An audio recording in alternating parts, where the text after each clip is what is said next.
Okay, today we're going to be talking about our starting points for where we get our backing tracks, along with our in-ear guidance and click track.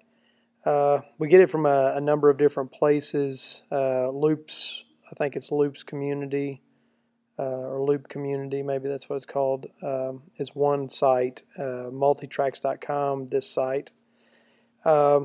I'll also get tracks sometimes from Worship Band in Hand. That's kind of a simpler solution to on-stage sequencing that I can talk about later. And then, sometimes we'll just kind of make our own tracks. Some groups, or I'm supposing some groups, at least I know of one, you can sign up on I'm thinking the site was like elevationworship.com or something, but it's Elevation Church in Charlotte. They have basically an extensive library of free loops, free backing loops that you can download. So that's a really nice resource if you're doing any of their songs. This song that we want to do this coming Sunday is "Lion and the Lamb." So what I've done is I've looked that up on multitracks.com. I pulled up the song. Basically, there's two ways you can buy the song. You can buy a multitracks, which is this grayed out tab to the upper left there. That's the full suite of all the tracks individually in their own audio file. You can load all of those audio files into your DAW and then play those back in live service. Those are $39 for the WAV files, and for the MP3, or I think it's an M4A format, those are $35 for the whole thing. I don't always buy the whole thing because that's obviously that can get kind of expensive. So what I'll do is I'll click on this next tab to the right, Custom Mix, and I'll build a mix that I think that I will use on most Sundays for the given song. So I'll be selecting the M4A $12. It's always better to buy, by the way, the M4A version rather than the WAV, I think, because the WAVs take up so much room, especially if you're buying the full multi-tracks.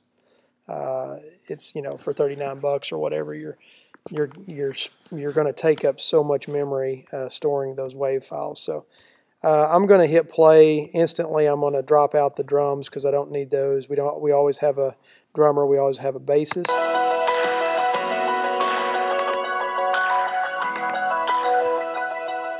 So these guitar parts, we have guitarists. I'm going to bring these way down. I'm going to leave them in, but they can be a little bit dominant.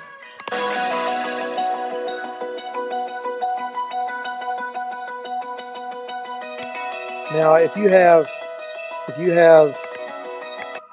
piano and keys players, you might think, well, I'm going to drop those off because I don't need those. But these keys and piano parts are usually pretty particular, so most likely, even if you've got a keys player, they're not going to be able to put this loop together, this arpeggiation, whatever it is this keyboard player is playing. So sometimes this is kind of the signature of the song, so I like to hold on to this stuff in the tracks. Even this piano, that would wear out a keyboard player. So if you leave parts like this in, then your piano player can focus on just playing chords and kind of prettying up the song, and not worry about having to play some really intense thing or spend a lot of hours setting up arpeggiations and just the right sounds, right patches during the week. Okay, I need to also take out the acoustic guitar because we always have an acoustic player. So I'm really interested in how loud this electric part's going to be.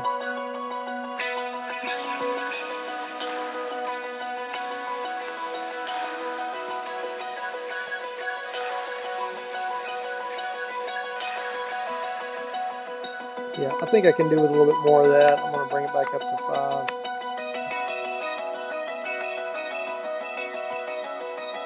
Multitracks.com. Okay, so basically I'm ready to export that. You can I'm going to probably leave it in the original key, which is B. You can select usually about 3 or 4 half steps up or down on multi-tracks. Of course, there's ways that you can manipulate it further if you still need it in a key that's even further off from the original key. But I can get into that in a later video. So basically, you just select the format that you want to purchase it in, and you're ready to export.